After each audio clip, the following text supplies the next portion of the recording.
आज Doubtnut app download करें। Doubtnut पर अपने सभी गणित, रसायन विज्ञान, भौतिक विज्ञान और जीव विज्ञान के डाउट्स का करो सफाया। बस प्रश्न की फोटो खींचो, एक ही प्रश्न को क्रॉप करो और तुरंत वीडियो सोल्यूशन पाओ। अभी डाउनलोड करें।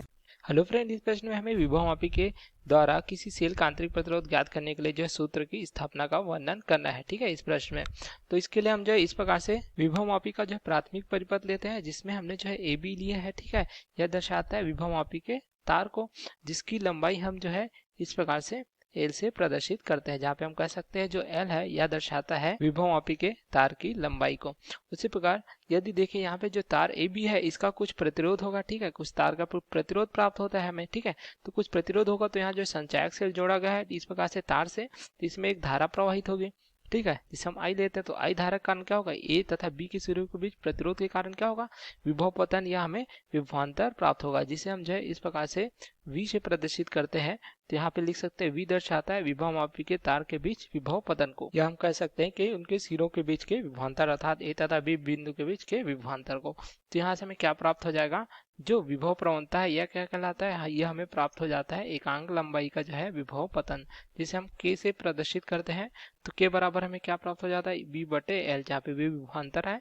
ठीक है, तार का तथा L लंबाई है, तो इस प्रकार हमें प्राप्त हो जाता है वोल्ट प्रति मीटर में। ठीक है, अब देखें यहाँ पे किसी सेल का जो यदि हमें जो है विद्युत वाहक बल ज्ञात करना होता है, तो ये इस प्रकार से यदि हम कोई सेल लेते हैं, ठीक है, जिसका विद्युत वाहक बल E है तथा इसका आंतरिक प्रतिरोध यदि R है, तो हम इसे इस प्रकार से प्रदर्शित करते हैं। तो इसे जो है धारामापी की सहायता से इस प्रकार से जोड़ते हैं। ठीक है, तो ये हमें प्राप्त होता है। अब इसे जो है इस प्रकार से कुंजी की सहायता से, ठीक है, या जॉकी की सहायता से हम जो है विभवमापी के तार में दाईं या बाईं ओर खिसकाते हैं, तो हमें क्या प्राप्त होता है, संतुलन बिंदु।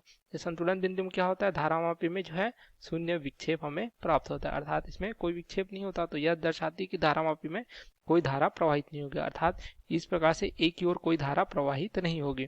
तो यहाँ पे जो हमें मान प्राप्त होगा, यदि संतुलन बिंदु देखिए, यदि इस स्थिति में यदि हम जो है इस प्रकार से एक बिंदु पर प्राप्त होगा, यह बिंदु अगर C है, ठीक है, तो C बिंदु पर L1 दूरी अर्थात A से C की दूरी L1 लेते हैं हम, तो यहाँ पे जो सेल का विद्युत वाहक बल है E तथा आंतरिक प्रतिरोध R लिया हमने, तो यहाँ पे कोई धारा प्रवाहित नहीं होगी, तो R के मान पर यह निर्भर नहीं करती। तो यहाँ पे देखिए एक बिंदु A प्राप्त हो रहा है तथा C के बीच, तो इसके बीच विभवांतर L1 दूरी पे प्राप्त होगा, जो क्या प्राप्त होगा, जो E के बराबर प्राप्त होगा। तो यहाँ से हमें E क्या प्राप्त हो जाएगा, E बराबर प्राप्त हो जाएगा एकांक लंबाई का विभव पतन K है गुणित क्या लंबाई L1, तो हमें मान प्राप्त हो जाएगा विद्युत वाहक बल का। अब यदि हमें जो है आंतरिक प्रतिरोध R का मान ज्ञात करना है, सेल का आंतरिक प्रतिरोध, ठीक है, जिसे R से प्रदर्शित किया है, तो इसके साथ हम क्या करते हैं, जो समांतर में एक जो है बाह्य प्रतिरोध इस प्रकार से जोड़ देते हैं।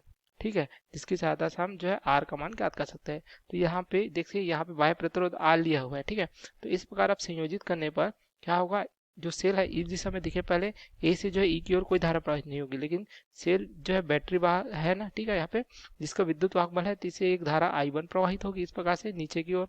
ठीक है, तो R के सिरों के बीच क्या होगा, एक विभव पतन होगा, जिसे हम यदि V से प्रदर्शित करते हैं, तो V क्या होगा, देखिए यहाँ पे दो बिंदु जुड़े हुए हैं, देख सकते हैं धारामापी से, तो संतुलन बिंदु प्राप्त होगा। यदि हम देखें संतुलन बिंदु इस प्रकार से कोई बिंदु D पर प्राप्त हो रहा है। ठीक है, जो पहले C पर प्राप्त होता था अब D पर प्राप्त हो रहा है, तो वह क्या दर्शाएगा, किसका मान दर्शाएगा, यह जो V है कि दो सिरे क्या, एक धारामापी से V जुड़ा हुआ है तथा दूसरे सिरा देख सकते हैं यहाँ AC जुड़ा हुआ है।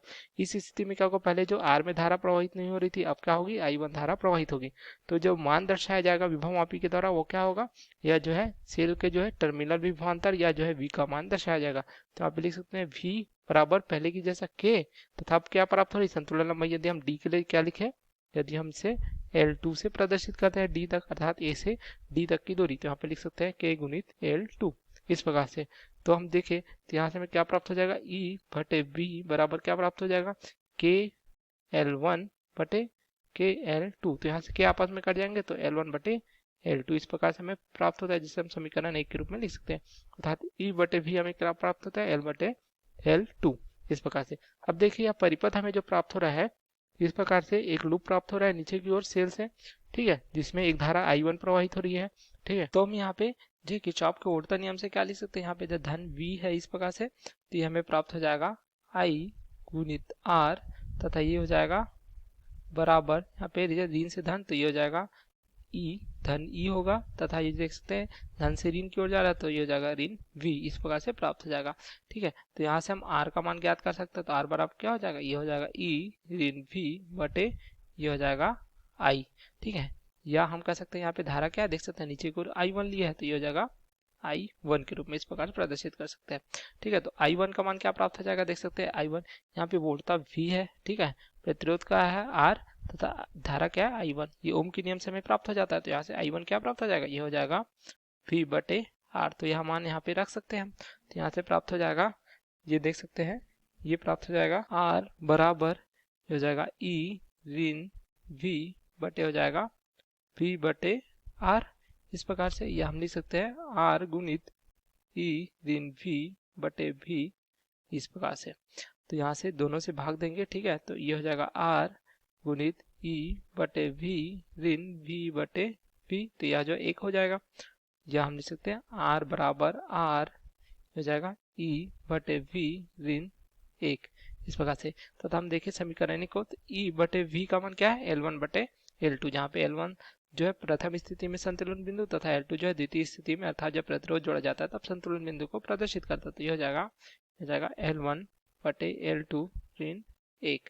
इस प्रकार जो है सेल के आंतरिक प्रतिरोध के लिए जो हमें विभवमापी के द्वारा यदि ज्ञात करना है, तो इसके लिए इस प्रकार से व्यंजक प्राप्त होता है। तो हम इसके द्वारा जो है ज्ञात कर सकते हैं सेल का आंतरिक प्रतिरोध। तो ये हमें प्रश्न में पूछा गया था। Okay, thank you. कक्षा 6 से 12वीं से लेकर नीट, IIT, JEE वो एडवांस के लेवल तक 1 करोड़ से ज्यादा छात्रों का भरोसा। आज ही डाउनलोड करें डाउटनेट ऐप या व्हाट्सएप करें अपने सारे डाउट्स 8400 400 400 पर।